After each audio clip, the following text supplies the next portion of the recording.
And we see there is a precentral sulcus. So there is a precentral sulcus, then there is a superior frontal, watch, superior frontal, and an inferior frontal. So they don't always what? Connect up. Reasonable? So just relax. So there we can see now the superior frontal very, very, very clear. Just relax.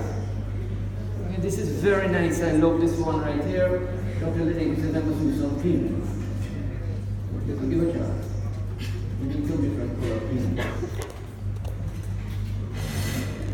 Alright, good. And the holy Rashida. Give a chance. Okay, so very good. Alright, so we see here, there. Alright, coming along here. Coming along here. We have another color now? We have another color? So we have mocha or white? Black. Very good. So there.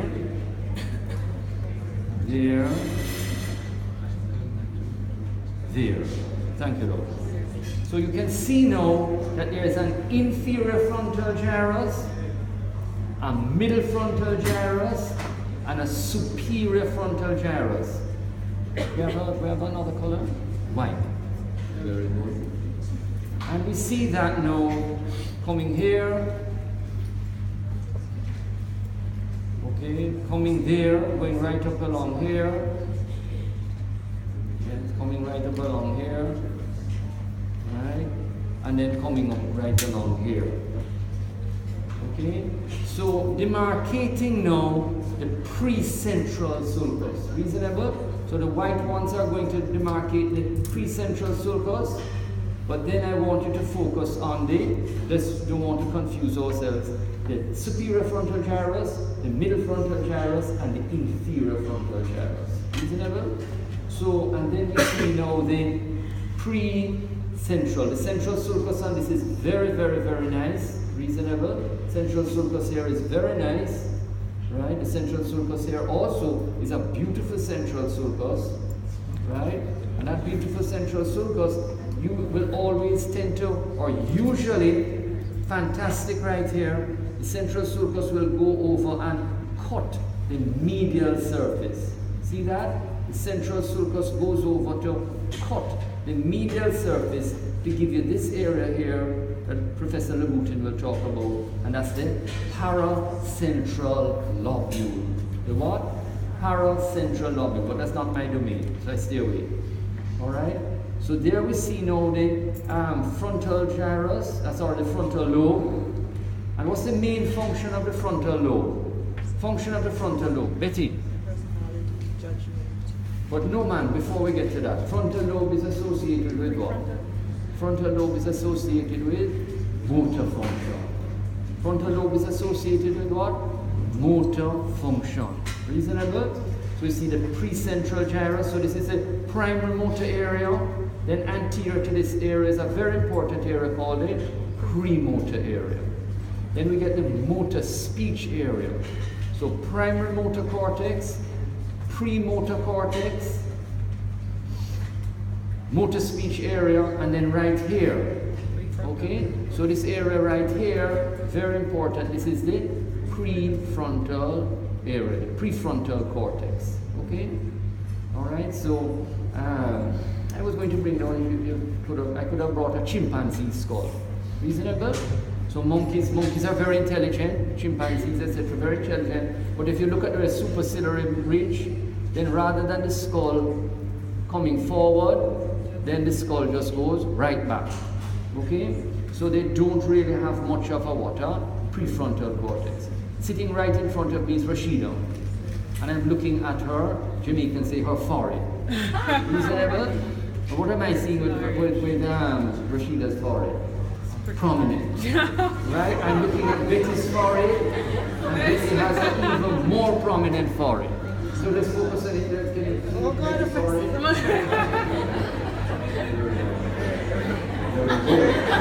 Reasonable? Alright. So we see that zoom in. very interesting. Don't worry about enough of that. All right, so Betty's on. What happens is that we usually see people are very intelligent, that they have that area is very prominent. Okay, so that prefrontal area, because that is where you think.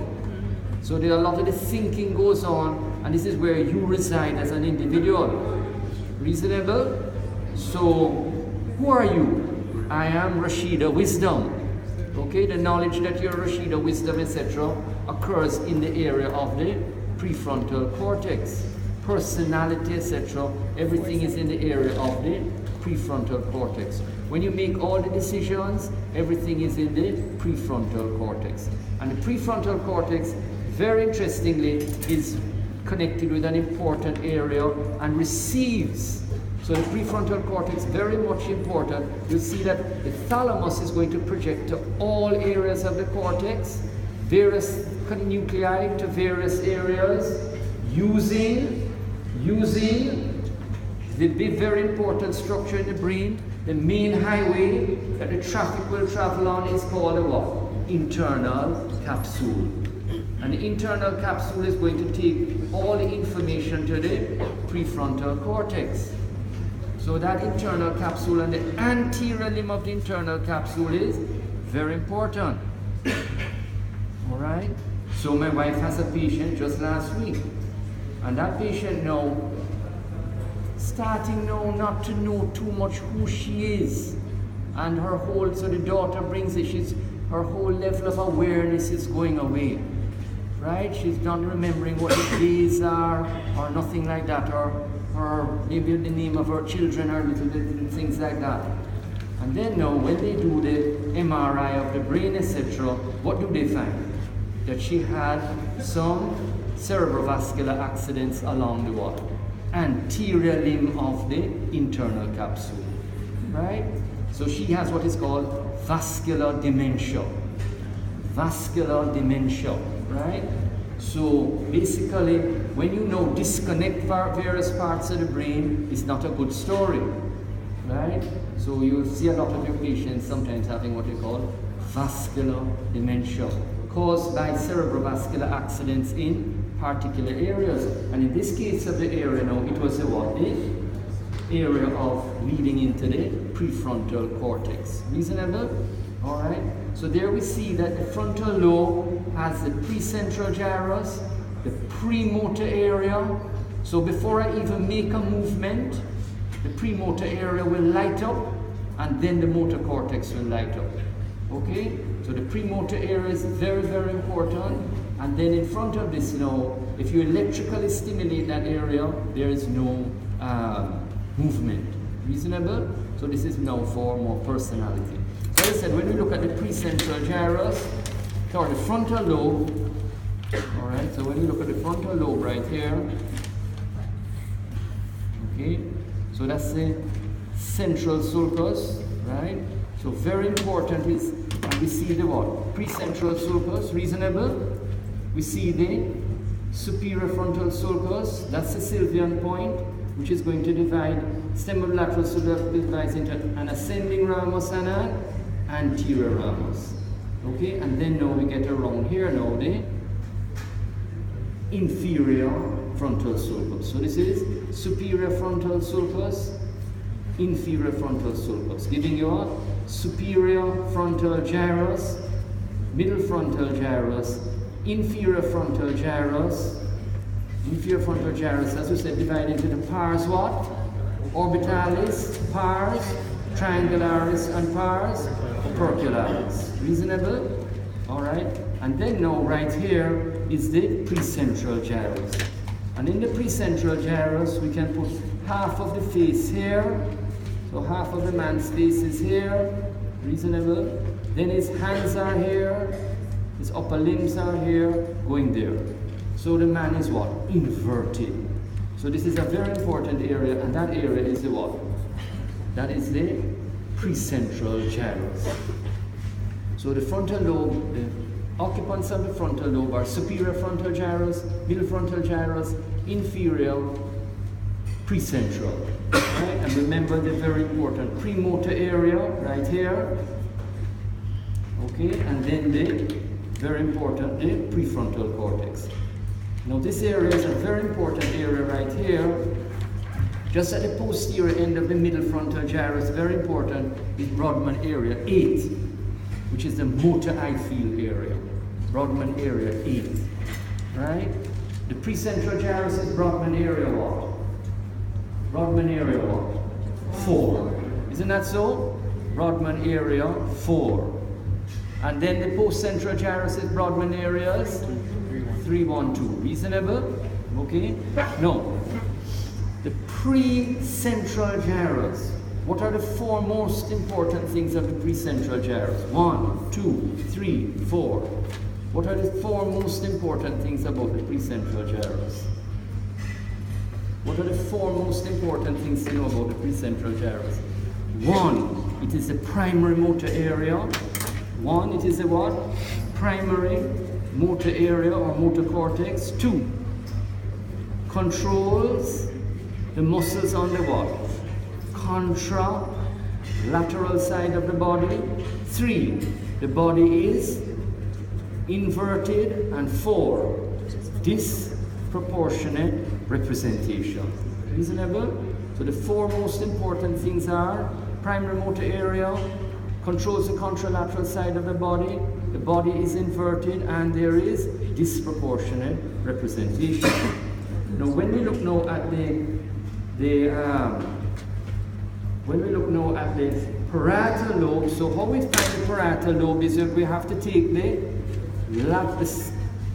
what is referred to sometimes just as a lateral sulcus. It's really the posterior ramus of the lateral sulcus, but sometimes just call it what? The lateral sulcus. Posterior ramus of the lateral sulcus comes up and has like a dog tail. Reasonable? This is the postcentral gyrus right here. Reasonable? Okay, that's the temporal lobe, and that temporal lobe comes like this. Right? And then now there's a gyrus around here. Right? And a gyrus around here. Right? So there's a supramarginal and the angular gyri. Then there's an intraparietal sulcus dividing a superior parietal lobe. So when we look again here in the parietal lobe, very important, who are the occupants of the parietal lobe? Okay. By the way, this is the preoccipital notch. This is the parieto-occipital sulcus, so all over here is called what? The occipital lobe. Reasonable? This is the central sulcus. That's the post-central sulcus right here. So the lateral sulcus comes around and has a little dog tail like that. Okay? Now by the way, parietal lobe we can take here by what? Taking off. So the central sulcus comes down here. So everything anterior to this is the what? The frontal lobe. If we take this posterior ramus of the lateral sulcus and extend it back like that, then this area becomes what? The parietal lobe. This is the what? Parietal lobe. How do we define the parietal lobe? By taking the parieto-occipital sulcus and the preoccipital notch, and this is going to divide our occipital lobe. So the parietal lobe, main function of the parietal lobe is what? Sensory. Frontal lobe is motor. Parietal lobe is sensory. So the posterior ramus of the lateral sulcus, so that's the central sulcus. This is the post-central gyrus right here. Let me take this back a little more like this. Let's take this line a little back more like that. Okay. So there we can see now, right here, we find post-central gyrus. Right? Then the posterior ramus of the lateral sulcus comes up to give something called, everybody look at it there, posterior ramus of the lateral sulcus comes up to give us what? The supramarginal, isn't that so? And then now the superior temporal sulcus comes up like that now to give us what? The angular gyrus. So this is the angular right here. Okay? And then now there's a sulcus right in here, and that sulcus I'm going to show you is called the what? Intraparietal sulcus. And this area up here is called superior parietal lobule. Reasonable? So the occupants of parietal lobe on the superior lateral surface are 1, the postcentral gyrus, 2, the supramarginal, 3, the angular, 4, the superior parietal lobule. Because that intraparietal sulcus will divide a superior parietal lobule from an inferior parietal lobule. Reasonable? Alright? So we're not going in. Just to say that this is very important, this is all part of Wernicke's area. Right? This is all language. And that angular gyrus functions primarily in interpretation of the written word. And the supramarginal in the interpretation of the spoken word. So the patient understands what you're saying, can hear you speaking, but to understand, you need to have the supramarginal. You can see the word, but maybe you don't know what it means, and that is for the angular. The superior parietal lobule, very important. Okay? Now, right here, back here, we get the occipital lobe. Okay? We won't say too much about that. The temporal right here is divided into what? So there's a superior temporal sulcus, there's an inferior temporal sulcus dividing a superior temporal gyrus, middle temporal gyrus, and inferior temporal gyrus. Right? And remember, temporal lobe very important with what? Auditory function. Okay? Very important with auditory function. 4 things about the postcentral gyrus. What are the 4 things about the postcentral gyrus? 1, 2, 3, 4. What's the 4 things? 1, primary sensory. 2, receive sensation from the contralateral side of the body. 3, the body is inverted. 4, disproportionate representation. Rashida, what do you mean by disproportionate representation? Primary somatic, primary sensory, we're all right with. Receives input from the contralateral side of the body. The body is inverted. What do you mean by disproportionate representation? We have any idea? No idea. So why you didn't say something? She just yes. So Betty, what do you mean by disproportionate representation? That when you look at the homunculus, there are large areas for sometimes small areas of the body. So when you look at the back, is there a large area for the back? No. How do the man's legs look? Very tiny little like the spindle legs, right? But what areas are very large? The tips of the fingers, and the tongue, and the lips. Any other places? Leave it alone. Very good, very good. What? Leave it what? Leave it alone. Alright? Leave it alone. So I'm coming to the end now. So there is a postcentral gyrus. This is the what? Postcentral gyrus. That's a postcentral gyrus. Here we see the what? Intraparietal sulcus. Reasonable? Intraparietal sulcus. And there we see the superior parietal lobule. There's the inferior parietal lobule. And when we look at the lateral sulcus and trace it back like that, it will end us up in an area called the supramarginal. When we trace it, this is going to end up in the angular. Alright? There's a little lunate sulcus back here. That's for the temporal lobe. For the occipital lobe. Just to see that this is a pre-occipital notch. Okay? End of story for Gardner. Just one last thing. Alright? Just that on the back here, on the dorsum of the midbrain, you see who is that? And that is the corporal quarter chamber. Look how many holes there are in it. You see all those holes? Cannot have any more holes. Look at that. Which one is asked more? The superior or the inferior? The inferior. Alright?